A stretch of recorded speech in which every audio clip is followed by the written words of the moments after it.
It's my birthday! Happy birthday to me! Woohoo! Hi again, and welcome to the Witty Hour. It's not really an hour. The hour where I convince you to buy my books. And lucky you, there's 5 of them now. 1, 2, 3, 4, 5. This is a new anthology that came out. All proceeds go to Eric and TJ. I've talked to you about them before, and I'll tell you more about this later. Luckily, if you are kind of weird and don't like my writing, there's a lot of other people in here, so you should buy this book anyway. Right now, go buy it. In this portion of the Witty Hour, you typically get some adorable, hilarious story about me. And I don't have any adorable stories. Not really. I'll just catch you up on where I've been the past several months. And in case you hadn't caught on by the intro, today is my 36th birthday. Yay! 4 years to 40. Anyway, pretending that's not true. Oh, do you like my shirt? It's a Little Mermaid, in case you didn't know. Kind of like her. This is from Noelle Eamon, so shout out to the best para in the world. Thank you for the birthday present. I love it. Anyway, back to the past two and a half months. I have done a wonderful job of putting on 25, well, not 25, 20 pounds. I had lost 20. My goal was 40 originally, and then I put them back on because I quit working out to write a little book. So, time to start all over again. Hopefully it's worth it. Anyway, over the past couple months, I've written a new book called Then the Stars Fall. Look at that, I almost forgot what I had done. That will come out this October. I won't harass you about it too much because what would you look forward to in October? Yeah, lucky you.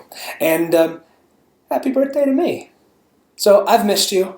I know you've missed me. And, well, that's all. So, buy my books. Love you.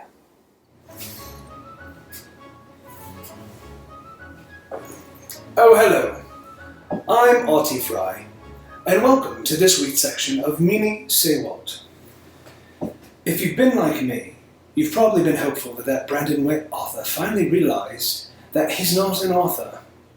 Unfortunately, or us both, he's back. And, luckily for, Mildred's addiction to papas, I had to fly back over the pond to afford them. So, I get paid for what I get paid for. Lucky me. Today's portion of Meanie Say What is in regards to The Shattered Door. We've talked about this book before. I'm not a fan, as you know. But apparently I'm not alone. John has this to say about his 1-star review. You can find this review on Goodreads and Amazon, anywhere John thinks he has influence. Although this book is well constructed, written with love and care, and edited perfectly, John, I don't think you understand what it means to write a 1-star review. That's not how you start. Oh, it gets better, okay. It does nothing to help eliminate the chasm between religion and homosexuality. Nor should it. I enjoyed the characters and their journeys. Again, John, come on, really? Get better taste in literature if you enjoyed these characters. Ugh.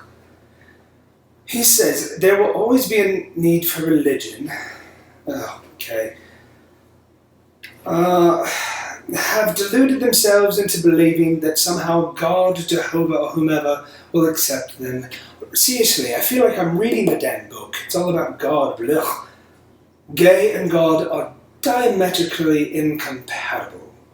Diametrically. Well, John, good for you on your $5 words. Nice. I don't know what that means. I am gay and in a 35-year relationship, and my life partner and I have done nothing but good, caring, and loving things for our fellow man. We are loved by others and have tried to make a difference in this world, without God. Well then, John, might I suggest, if you want to do some good, quit reading books by this banger. Seriously, what did you expect? In the meantime, might I suggest all of you, not just you, John, that all of you actually find some decent literature to read and quit supporting this fat fellow's hobby. Seriously, I just saw him on the way into the studio. Oh, that puff is puffed up, let me tell you. Oh, went a little bit Irish there, didn't I? Or something. Whatever. Until next time, this has been another installment of Meaning Say Words. And I'm Alti Fry. It's that time of the show, that special time when I give back to the world. Today, I will teach you how to write a novel. I know you all have been dying to, and everyone thinks they're a writer. And so I thought I would let you in on the secret. This is my gift to you, my birthday gift, if you would say, to you. The first step in writing a novel is one that took me a while to figure out. Here's the first thing you have to realize. You're poor. You have no money. You work a full-time job. You work 2 other jobs. And you write. Therefore, you may not spend countless hours in a coffee shop. Instead, in your own little house, you set up a coffee station with your own little mug. What? Product placement? I think so. That is step number 1. No fancy coffee every day for you, sir, ma'am. Step out of the cute little artsy coffee shop. Step 2, make a playlist. You're going to need music. Sometimes you're going to want like new age, like, I don't know, waves crashing on the shore kind of music, and other times you want soft. It's up to you if you put words or not, but you're going to want music. That's how that goes. Step 2. Step 3, you'll need an idea. Like, stories come from your brain. Sometimes from the voices in your brain, and sometimes just from your actual brain, but you will need an idea. It may not have to be a good idea, but you need something. Step 4 is you need one of these, a notebook, a journal, to get these onto here. There'll be lots of planning. Typically, for a novel, I planned for months and months. For Men of Myth, that literally was years in the planning. For Then the Stars Fall, about 10 months of planning, actually. Let me show you a little bit. Let's see. Here we go.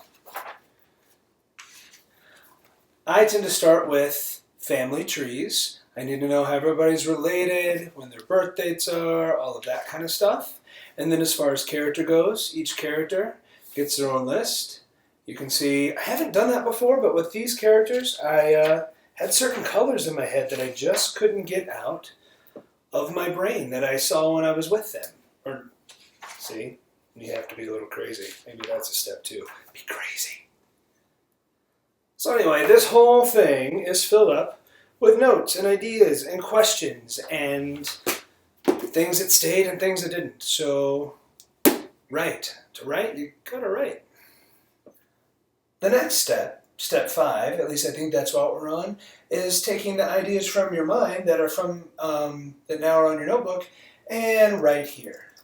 Yep, you type on your computer. I'm not really typing real words right now. It's not even on. But anyway, you will write. For me, typically, I write at least a minimum of 3 days a week, 3 hours at a time. To do this last book in 2.5 months, it was a hell of a lot more than that. Basically, for every 5 pages that I write, you can assume that I did 3 hours of writing. That adds up to a lot. On a side note to that same topic, writing, some of the things you'll be experiencing will be absolute, soul-freezing, and sometimes killing terror. You have to write through that. You have to just write and write and write. And there'll be other moments where you think you are the most brilliant thing in the world, and you're writing and you're absolutely sobbing because your words are so beautiful and your characters are hurting so much. And then you send that draft to your editor and they go, I hate this shitty portion. And then you kill them because you're like, I sobbed during that part, it's staying. And then you get better ratings from John. The next step is the really unfun step, editing. And that's not really a step. It's about the rest of the steps, all of them, over and over. Just to give you an idea, for Clashing Tempest, a book about this size, here's what that looks like. One-sided pages. Yeah. Double-sided. To me, I have to print them off. I actually have to see the hard step or the hard copy. I know other people can do it online. I can't. I have to see the real thing. And the next part, red pen. Let's see. Look at that. Everything you wrote, you're just crossing out, saying how horrible it is. It's fun. And then after that, your editor does it, the next 3 editors do it, and your betas do it, and then the whole world gets to do it and tell you what a great person you are. Yeah. So there you have it. That is how a book is made. I made it sound pretty horrible, and it's actually kind of painful, but it's also the most wonderful thing I've ever done in my life, and I've dreamed about doing it forever. So, despite my sarcasm and how much sometimes this experience hurts, if you are thinking about writing, have been daydreaming about it your whole life, that is the main thing. You just write. Go do it. The book is not going to write itself. You're not going to become a writer by being terrified. Well, actually, that's not true. You are going to be terrified. But you face it. So I guess maybe that's the key to it all. Face your fear and just embrace it and get those pages out. Write them out. This has been my birthday gift to you. All the pages. They were supposed to float like confetti. That didn't happen. Well, I hope you've enjoyed this episode of the Witty Hour. I've missed you over the past couple months. It's been really great. Just been my birthday with you. So, hopefully, if you are wanting to be an author, I've inspired you. Help you know that you can't do all the coffee shops you want. And you actually got to write and stuff. You should do it. You should definitely be a writer. Don't worry about people like John. There are always going to be people out there like that. But anyway, until next time, happy birthday, and I will look forward to seeing you on the Witty Hour. Bye.